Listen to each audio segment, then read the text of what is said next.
Welcome to sports live presented by cool. আপনাদের সঙ্গে আছি আমি রঞ্জন শান্ত।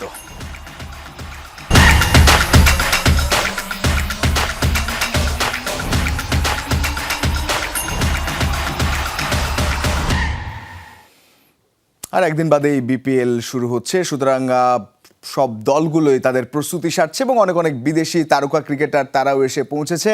বিপিএল এর গল্প দিয়েই শুরু করব, এক তারকা পেসারের গল্প দিয়েই শুরু করব, যাকে সবাই অন্তত বাংলাদেশে চেনেন। বিপিএল এর আগেও একাধিকবার খেলেছেন, জাতীয় দলের হয়ে খেলেছেন, পাকিস্তানি পেসার। তিনি বলছেন, বিপিএল মানেই আমার কাছে এক লাকি চার্ম। সিলেটকে নিজের দ্বিতীয় বাড়ি অভিহিত করে এভাবেই নিজের কথা বললেন মোহাম্মদ আমির। বলছেন, নাজমুল শান্ত যেমন তার প্রিয় ক্রিকেটার, তেমনি তানজিম সাকিবের আগ্রাসী মনোভাব টানে এই পেসারকে। প্রশ্ন ছিল, কোচ হওয়ার প্রস্তাব পেলে কি করবেন? সব মিলিয়ে নিজের ক্যারিয়ার, বাংলাদেশের ক্রিকেট, বিপিএল সব নিয়েই যমুনা টিভির সাথে খোলামেলা কথা বলেছেন সিলেট টাইটান্সের এই ক্রিকেটার। আলমগীর কবিরের তোলা ছবিতে সিলেট থেকে হাসান আল মারুফের রিপোর্ট।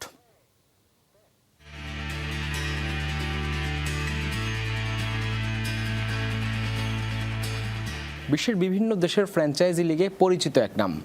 পাকিস্তানের বিশ্বকাপ জয়ী তারকা মোহাম্মদ আমির এবার বিপিএলে খেলবেন সিলেট টাইটান্সের হয়ে। আজকে আমির আমাদের সাথে যুক্ত হয়েছেন। Amir, welcome to Bangladesh, welcome to Jamuna television. Thank you very much. This is your fifth time in BPL, Yeah. and you have played Silet Strikers, before. and now you are playing with Silet Titans. When I So played second last in time, Silet. when I played last time BPL, I was playing for Silet Strikers. Now with the Silet Now Titans. after I think 2-3 years, I'm playing for Silet Titans. I think it's like a second home for me now.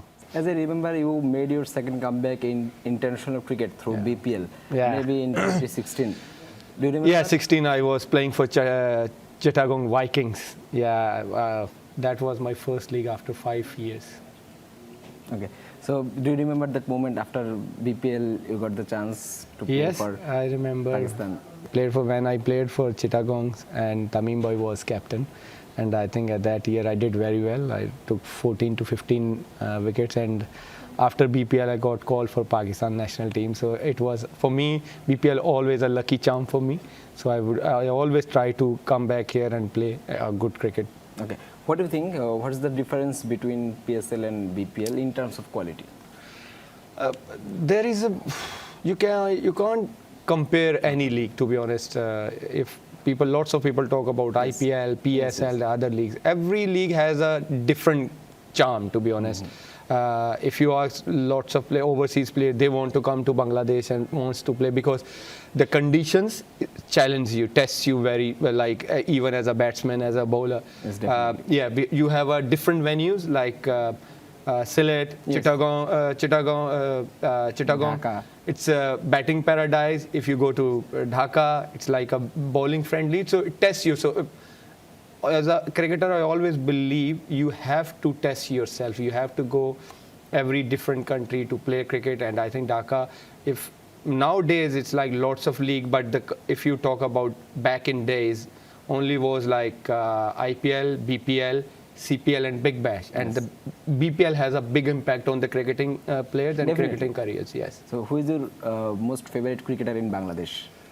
my most favorite, to be honest, Shanto. I like Shanto. He's a good cricketer. But when I played for Silet Strikers, Tohid Rodoy, Tohid Hridoy. he's a good player. Now tell me, who is your best friend in Bangladesh cricket? Best friend, I know Shanto very well. I have a very good relationship with Mehdi, and he's also our captain.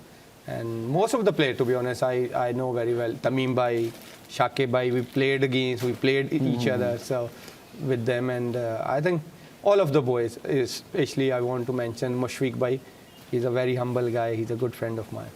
If you have an offer to coach Bangladesh cricket as a base bowling coach, what you will do? At the moment, because No. At the moment, I'm playing 3-4 years more. So after that, if opportunities comes, I will definitely look after. Which Bangladeshi food you liked most? Honestly, so far I had grilled food here. It's very good, but I will try different food also. Biryani is also nice here, but I haven't tried yet. But I will try definitely. We often see BPL highest run scorers. They don't get- Yes, they don't get so much chance in international cricket, or they can't survive actually. So what's the reason? What do you think? Because look, international cricket is a different breed. For international cricket, you need to be very fit, mentally, physically. You need to look after yourself, and you need to follow the process. Like, if you want to ask me honestly, if you want to represent Bangladesh, then BPL is not your goal. Your goal should be like representing country for a long period of time. Then you need to look after yourself. You have to train hard. You have to work hard on your skills and everything. Then you can prolong your career. So would you like to say something in Bengali for your Bangladeshi fans? I don't know Bengali much, but I only one word like Ami tomako bhalobashe, and I love every Bengali cricket fan. To be honest, they love cricket. Hasan Al Maruf, Jamuna sports, Sylhet. না একেবারে এই pacer যখন পাকিস্তানে তখন একটা অন্যরকম legacy তো আছে, সেই ওয়াসিম ওয়াকারদের সময় থেকে শুরু করে তারপর শোয়েব আখতার, মোহাম্মদ আমিররাও দীর্ঘদিন চালিয়েছেন, এগিয়ে নিয়ে গেছেন। শাহিন শাহ আফ্রিদির এখন ভালো করছেন, তবে মোহাম্মদ আমিরদের এখনও বিপিএলে পাওয়া সেটাও একটা বড় ব্যাপার, এবং বিপিএলে সবসময় বড় তারকাদের ভিড়ে ছোটরা যখন আসেন, যেমন আমরা অন্যান্য স্পিনার পেসারদের কথা শুনি যারা একটু ইয়াং, তারাও আসা শুরু করেছেন, তারাও বেশ কিছু শিখতে পারেন এবং অবশ্যই তারা সেখান থেকে এগিয়ে যেতে পারেন, এবং এবারে জমজমাট আসর একটা হবে সেটাই প্রত্যাশা করছি প্রত্যেকেই আমরা। এরই মধ্যে বিসিবিতে একটা লম্বা সময়ের সভা হয়ে গেছে এবং শেষ হয়েছে বিসিবির 8.5 ঘন্টার সেই ম্যারাথন সভা। নিরাপত্তা ইস্যুতে বিপিএলে কোনো ভেন্যু পরিবর্তন হচ্ছে না, সবকিছুই চলছে পরিকল্পনা মতো। আগামী বছর তৈরি করা হবে 100টি নতুন উইকেট। তদন্ত হচ্ছে পূর্বাচল স্টেডিয়ামের মাটি চুরির ঘটনার। সভা শেষে সব জানান মিডিয়া কমিটির চেয়ারম্যান আমজাদ হোসেন। মিটিংয়ে হয়তো একটা ডিসিশনে উপনীত হতে তো অনেক সময় লাগে। আপনারা জানেন, আপনারা গণমাধ্যমের সাথে দীর্ঘদিন ধরে আছেন, যে একটা কিছু গেলেই কিন্তু বোর্ড একটা সাথে সিদ্ধান্ত নিতে পারে না। অবশ্যই আমাদের ডিসকাশন হবে, ডিবেট হবে, তারপরে ডিসিশন হবে। সেই জন্য অনেক সময় টাইম লাগতেই পারে। আর যখন ডিবেট এবং ডিসকাশন সবসময় হেলদি ডিসিশন মেকিং এর জন্য। আর আমরা যেখানে নিরাপত্তার জিনিসটা তো আপনারা জানেন যেটা আমাদের সর্বোচ্চ প্রায়োরিটি সবসময়, ওখানে আইসিসির স্ট্যান্ডার্ডও ফলো করা হচ্ছে। ওখানে আইসিসির যে হেড অফ সিকিউরিটি যিনি আছেন ওনার সাথেও সার্বক্ষণিক যোগাযোগ করা হয়েছে এবং ওনার গাইডলাইন অনুযায়ী আমরা প্ল্যানগুলো করা হয়েছে। আশা করছি বিসিবির সভাটা সফল হবে। আবার একটু বিপিএলেই ফিরছি। শান্ত মুশফিককে ভরসা খুঁজে পাচ্ছেন নেপালের তারকা লেগে সন্দীপ লামিছানে। বিপিএলে নিজ দল রাজশাহীকে জেতাতে চান ট্রফি। বুধবার দলের সঙ্গে অনুশীলনের পাশাপাশি গণমাধ্যমের মুখোমুখি হন লামিছানে, জানিয়েছেন এবারের বিপিএল নিয়ে তার প্রত্যাশার কথা। সিলেটের বিপক্ষে বিপিএলের উদ্বোধনী ম্যাচে মাঠে নামতে মুখিয়ে রাজশাহী ওয়ারিয়র্স। নানা আলোচনা সমালোচনা আর শঙ্কা পেরিয়ে অবশেষে মাঠে গড়াতে যাচ্ছে বিপিএল এর 12তম আসর। 6 দলের লড়াইয়ে শিরোপার স্বাদ পেতে আগেভাগেই প্রস্তুতি শুরু করেছিল রাজশাহী ওয়ারিয়র্স। দলটিতে বাড়তি রং ছড়াতে এরই মধ্যে যোগ দিয়েছেন নেপালি স্পিন সেন্সেশন সন্দীপ লামিছানে। নেটের বোলিং কিংবা ড্রেসিং রুমের আড্ডা সবখানেই মানিয়ে নিয়েছেন দ্রুত। বুধবার সিলেটে অনুশীলন শেষে সাংবাদিকদের মুখোমুখি হন লামিছানে। এই লেগির মতে এবারে রাজশাহী দলে প্রতিভার কোনো কমতি নেই। নিজেদের শক্তিমত্তার উপর ভরসা রেখে হান্নান সরকার শিষ্যদের লক্ষ্যটা তাই শিরোপা জয়ের। আমাদের দলে যে ধরনের সম্ভাবনা রয়েছে তা অসাধারণ। বিশেষ করে যখন আপনি কোনো ফ্র্যাঞ্চাইজি লিগে খেলেন তখন স্থানীয় খেলোয়াড়দের পারফরমেন্স খুব গুরুত্বপূর্ণ হয়ে ওঠে। রাজশাহী ওয়ারিয়র্সে অনেক প্রতিভা আছে, আমি এদের অনেকের সাথেই আগে খেলেছি, তাই তাদের চিনি। সিলেটের বিপক্ষে প্রথম ম্যাচের জন্য পুরো দল বেশ রোমাঞ্চিত। খাতা কলমে রাজশাহী এবার বেশ শক্তিশালী। অভিজ্ঞতা আর তারুণ্যের মিশেলে ব্যাটিং আর বোলিংয়ে টুর্নামেন্টের অন্যতম ভারসাম্যপূর্ণ দল রাজশাহী ওয়ারিয়র্স। নাজমুল শান্ত নেতৃত্বে নবাগত এই ফ্র্যাঞ্চাইজি এবার শিরোপার বড় দাবিদারও। লামিছানের মতে দলটির সবচেয়ে বড় শক্তি নিঃসন্দেহে ব্যাটিং আর অভিজ্ঞতা। আমাদের টপ অর্ডার থেকে শুরু করে লোয়ার অর্ডার সব জায়গাতেই ভারসাম্য আছে। নাজমুল শান্ত দলকে নেতৃত্ব দিচ্ছে, মুশফিকুর রহিমের মতো অভিজ্ঞ খেলোয়াড় আছে, বিদেশি খেলোয়াড়দেরও অনেক অভিজ্ঞতা আছে। সব মিলিয়ে এটি একটি স্বয়ংসম্পূর্ণ দল এবং সবাই শিরোপার জন্য নিজেদের সেরাটা দিতে প্রস্তুত। শুক্রবার আসরের উদ্বোধনী ম্যাচেই সিলেট টাইটান্সের বিপক্ষে মাঠে নামবে রাজশাহী ওয়ারিয়র্স। প্রস্তুত সিলেট আন্তর্জাতিক ক্রিকেট স্টেডিয়াম। রঞ্জন শান্ত, যমুনা স্পোর্টস। এবার একটু অ্যাশেজের আশপাশ থেকে ঘুরে আসতে চাই। অ্যাশেজে তো ইংলিশদের অবস্থা খুব খারাপ। মাত্র 11 দিনেই ইংলিশদের অ্যাশেজ সিরিজ হার। ব্যর্থতার কারণ কি মদ্যপান? আটঘাট বেঁধে নেমেছে ইংলিশ ক্রিকেট বোর্ড। অ্যাডিলেড টেস্টের আগে দলের কয়েকজন মদ্যপান করেছেন কিনা সেটি খতিয়ে দেখার ঘোষণা দিয়েছে ইসিবি পরিচালক রব কি। এদিকে দুর্দিনে বেন ডাকেট সহ দলের পাশে দাঁড়ালেন অধিনায়ক বেন স্টোকস। সাফ জানিয়ে দিলেন বক্সিং ডে টেস্টেই মনোযোগ দিতে চায় তার দল। নেভার সেলিব্রেট বিফোর উইনিং ক্রীড়াঙ্গনের অবশ্যমান্য এক অমীয় বাণী, কিন্তু হেরেও যে সেলিব্রেট করা যায় সেটা চলতি অ্যাশেজ সিরিজে প্রমাণ করে দিয়েছে ইংলিশরা। রীতিমতো মদ খেয়ে মাতাল বেন ডাকেটের সেই ভিডিও সোশ্যাল মিডিয়ায় ঘুরে বেড়াচ্ছে। এবার সেই ঘটনা তদন্ত করতে যাচ্ছে ইংলিশ ক্রিকেট বোর্ড। পার্থে মাত্র 2 দিনে ম্যাচ হেরেছিল ইংল্যান্ড। ব্রিসবেনে চতুর্থ দিন পর্যন্ত খেলাটা গড়িয়েছিল। অ্যাডিলেডে সিরিজের তৃতীয় টেস্টের আগে বেশ লম্বা একটা বিরতি পেয়েছিল দুই দলই। ওই সময় কুইন্সল্যান্ডের উপকূলে 4 রাত কাটান ইংলিশ ক্রিকেটাররা। বিবিসি সহ বেশ কয়েকটি ইংলিশ গণমাধ্যম তাদের প্রতিবেদনে লিখেছে, কুইন্সল্যান্ডের নোসা সৈকতে কাটানোর সময়ের উল্লেখযোগ্য একটি অংশে মদ্যপান করেছেন কয়েকজন ইংলিশ ক্রিকেটার। শুধু তাই নয়, ব্রিসবেন টেস্টে হারের পরেও নাকি মদ্যপান করেছিলেন তারা। মাত্র 11 দিনে অ্যাশেজ সিরিজ হারের ঘটনায় বিষয়টি আরও জোরালো হওয়ায় ইংল্যান্ডের ক্রিকেট পরিচালক রব কি তদন্তের ঘোষণা দিলেন। এমন ছবি যখন দেখা যায় 5-6 জন বসে খাবার খাচ্ছে, তাদের মধ্যে 2-1 জন মদ্যপান করছে, এখানে আসলে কি ঘটেছে সেটা খুঁজে বের করা দরকার। দলের কঠিন সময়ে অধিনায়ক বেন স্টোকস খেলোয়াড়দের পাশে দাঁড়ালেন। সাফ জানিয়ে দিলেন খেলাতেই মনোযোগ দিতে চায় three লায়নরা। My main concern right now was my players. আমার কাছে খেলায় ফোকাস রাখাটাই গুরুত্বপূর্ণ। অধিনায়ক হিসেবে দলকে মোটিভেট করাই আমার কাজ। কি হয়েছে সেটা ভুলে যেতে চাই আমরা। তদন্ত ছাড়া বাইরে থেকে কিছু বলা উচিত নয়।